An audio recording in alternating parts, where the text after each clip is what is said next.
पुरस्कार कार्यक्रम की पूर्व मध्य वर्तमान स्थिति में कोई अंतर नहीं है। अतः राज्य स्तरीय नवाचारी विज्ञान शिक्षक पुरस्कार योजना में संस्थान की सार्थक भूमिका है।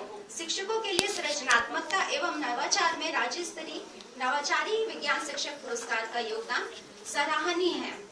अतः हम ये कह सकते हैं कि हमारे देश के शिक्षक तार्किक एवं बौद्धिक चिंतन में सशक्त बने। इस दृष्टि से राज्य शासन द्वारा राज्य स्तरीय नवाचारी विज्ञान शिक्षक पुरस्कार योजना प्रति वर्ष आयोजित करता है और संस्थान विगत 4 दशकों से नवाचारी शिक्षक पुरस्कार का आयोजन कर रहा है। संस्थान की सार्थकता एवं उपादेयता को दृष्टिगत रखते हुए संस्थान के योगदान में नवाचारी शिक्षक पुरस्कार सफल रहा है और सृजनशीलता में और अधिक नवीनता लाने का प्रयास किया जा रहा है। धन्यवाद। इसके बाद मंजू प्यासी अपना प्रस्तुतिकरण दें। मंजू प्यासी के बाद उपमा बाथम तैयार रहेंगी और इसी के साथ मैं साधना पांडे मैडम को अपना कार्य सौंप रही हूँ, वो आगे का संचालन करें।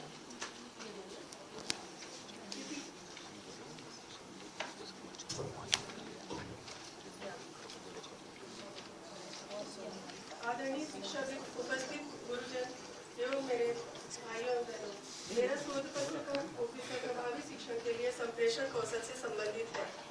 आधुनिक युग में यह आवश्यक है शिक्षण प्रक्रिया को कितना सरल और सुगम बनाया जाए, जिससे शिक्षण प्रभावी हो। प्रशिक्षित शिक्षक के लिए शिक्षण कौशलों को अपने कक्षा शिक्षण में उपयोग करते हैं। संप्रेषण कौशल का विकास शिक्षकों में प्रशिक्षण द्वारा आता है, जिससे उनमें विशिष्ट शिक्षण कौशलों का विकास होता है। शिक्षण को प्रभावी बनाने के लिए शिक्षक अपने कौशल का संप्रेषण कितने सहज तरीके से छात्रों के समक्ष करें कि उनके मध्य एक प्रभावी संप्रेषण प्रक्रिया हो। मानव ही नहीं अपितु जीव जंतु तथा वन्य प्राणी भी अपने समूह के सदस्यों के साथ संप्रेषण द्वारा अपनी भावनाओं को व्यक्त करते हैं तथा दैनिक जीवन की आवश्यकताओं की पूर्ति के लिए संप्रेषण प्रक्रिया पर निर्भर करते हैं। जैसे जैसे विज्ञान और तकनीकी के क्षेत्र में उन्नति होती जा रही है, उसी प्रकार हमारी शैक्षिक संप्रेषण प्रक्रिया में उत्तरोत्तर सुधार की आवश्यकता है, जिसके लिए प्रशिक्षण आवश्यक है। क्योंकि समय के प्रवाह के साथ साथ हमारे पाठ्यक्रम बढ़ रहे हैं और उनमें बदलाव भी आ रहा है। पाठ्यक्रम दैनिक जीवन की आवश्यकताओं की पूर्ति के लिए होते हैं, इसके लिए समय समय पर प्रशिक्षण किया जाना आवश्यक है। हमारी संप्रेषण तकनीकी अंतर्वैयक्तिक संबंधों में ही नहीं अपितु संचार के रूप में भी विकसित हो रही है। शिक्षकों को अपने शिक्षण को अधिक प्रभावी बनाने हेतु शाब्दिक अथवा मौखिक भाषा के प्रयोग की योग्यता सूचना प्रसारण तथा अनुभवों के आदान प्रदान के में सहायक होती है। संप्रेषण एक गत्यात्मक प्रक्रिया है, जिसमें व्यक्ति चेतन रूप में दूसरों के संज्ञानात्मक ढांचे को सांकेतिक रूप में उपकरणों तथा साधनों द्वारा प्रभावित करता है। गत्यात्मक प्रक्रिया से अभिप्राय व्यक्ति की क्रियाओं, मूल्यों आदि से है। संप्रेषण एक दृढ़ प्रक्रिया है तथा इसमें परस्पर अंतःक्रिया सर्वोच्च कार्य शिक्षक तथा विद्यार्थी के मध्य सामंजस्य बनाए रखना है। मैंने अपना शोध कार्य प्रशिक्षित एवं अप्रशिक्षित शिक्षकों के संप्रेषण कौशल पर किया है। इसमें मैंने पाया कि सांख्यिकी दृष्टिकोण से प्रशिक्षित शिक्षकों का संप्रेषण कौशल अप्रशिक्षित शिक्षकों से अधिक पाया गया, जैसा कि ग्राफ और सारणी में स्पष्ट है। अतः हम कह सकते हैं कि हमारे उद्देश्यों की पूर्ति के लिए प्रशिक्षण बनाए जाते हैं और प्रशिक्षण समय समय पर आयोजित होते रहना चाहिए, जिससे शिक्षकों में बदलाव और उनमें संप्रेषण कौशल बेहतर ढंग से हो। अंत में मैं ये कहना चाहती कि भारत शासन या मध्य प्रदेश शासन को भी चाहिए कि प्रशिक्षण पर जोर दे और समय समय पर पाठ्यक्रम के बदल जाने पर शिक्षकों को प्रशिक्षित करते रहे, जिससे उनमें संप्रेषण कौशल का विकास हो और वो अच्छे से संप्रेषित कर सके। संप्रेषण कौशल के माध्यम से शिक्षक छात्र एवं छात्र छात्र के मध्य संप्रेषण अधिक सरल और रोचक हो जाता है। संप्रेषण कौशल से समुचित कक्षा में अंतर प्रक्रिया की परिस्थिति उत्पन्न हो जाती है। संप्रेषण कौशल शैक्षिक विशिष्ट उद्देश्यों को प्राप्त करने में सहायक होते हैं। शिक्षक जितने प्रभावी ढंग से संप्रेषण का कार्य करता है, उसका शिक्षण उतना ही सफल होता है। शिक्षक दृश्य सामग्री का प्रयोग करके शिक्षक संप्रेषण कौशल को और सरल बना सकता है। धन्यवाद। अब मैं आमंत्रित कर रही हूँ उपमा बाथम को।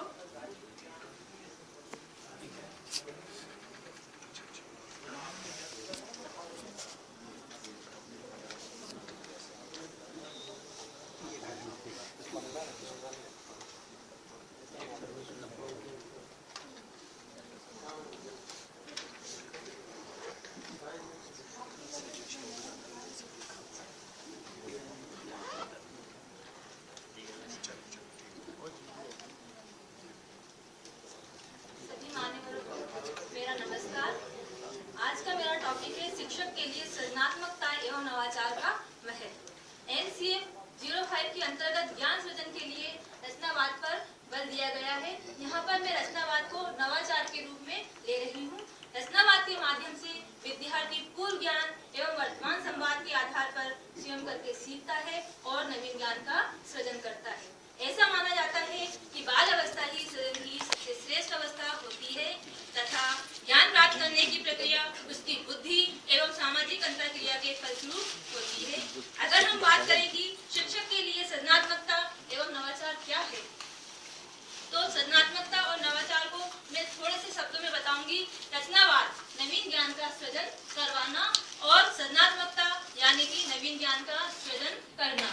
रचनावाद उपायों के माध्यम से यदि शिक्षक अध्यापन कार्य करता है तो स्वयं उसके अंदर एक नई सोच विकसित हो जाती है, जिसके कारण वह विभिन्न गतिविधियां जैसे कि क्रियाकलाप, प्रोजेक्ट, पाठ्य योजना, प्रश्नोत्तर, वर्ग पहेली, पहेलियां, अधूरे चित्र को पूरा करना, पूरे चित्र से नई कहानियों का बनाना सरलता से सिखा सकता है।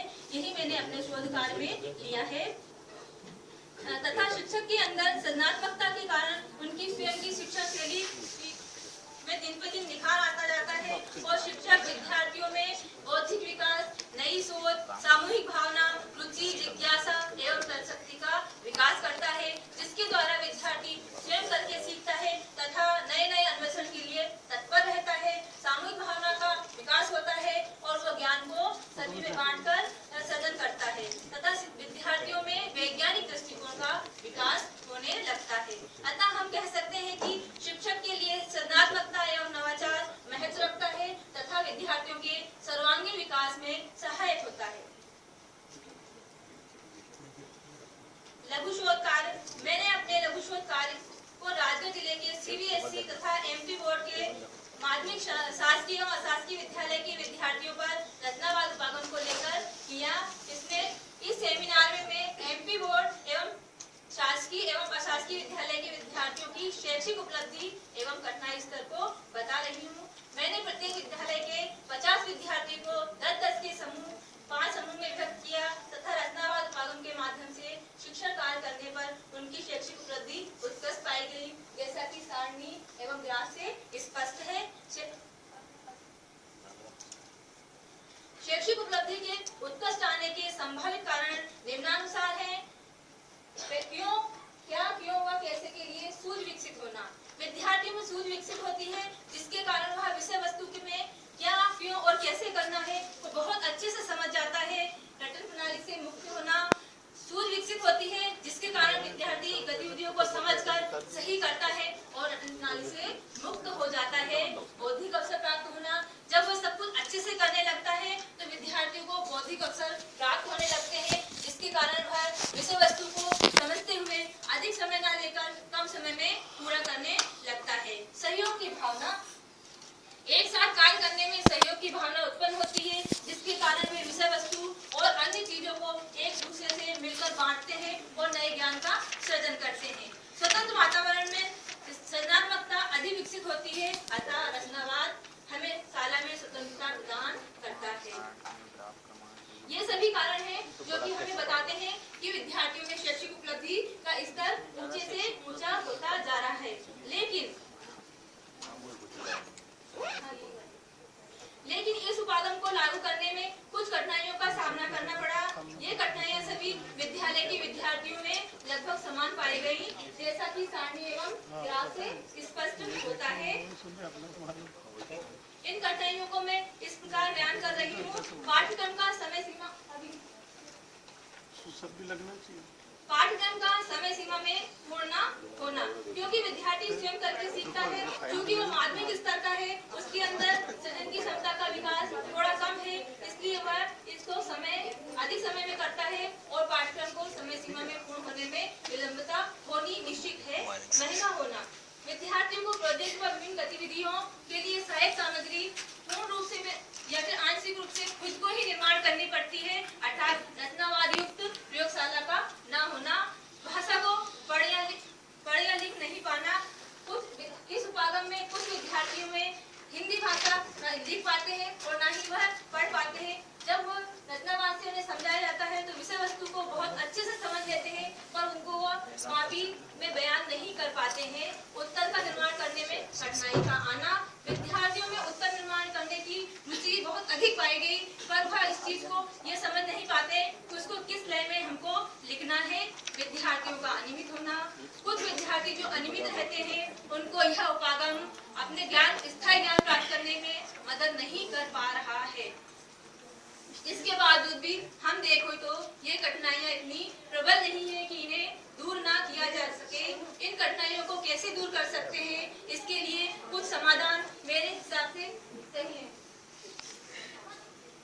ये समाधान है, ऐसा कहा गया है कि बाल अवस्था सृजन की श्रेष्ठ अवस्था है। अगर इस उपागम को प्राथमिक स्तर पर लागू कर दिया जाए तो इनमें सृजन की क्षमता अधिक विकसित होगी, जिसके कारण वह समय में गतिविधियां कर सकेगा और पाठ्यक्रम को समय सीमा में ही पूर्ण कर लेगा। दूसरा पॉइंट है, प्राथमिक स्तर से ही वह स्वयं करेगा तो उसके अंदर विषय वस्तु के प्रति रुचि जागृत होगी और वह नियमित शाला में आने लगेगा। जब वह नियमित शाला में आने लगेगा तो वह पढ़ना लिखना सहज ही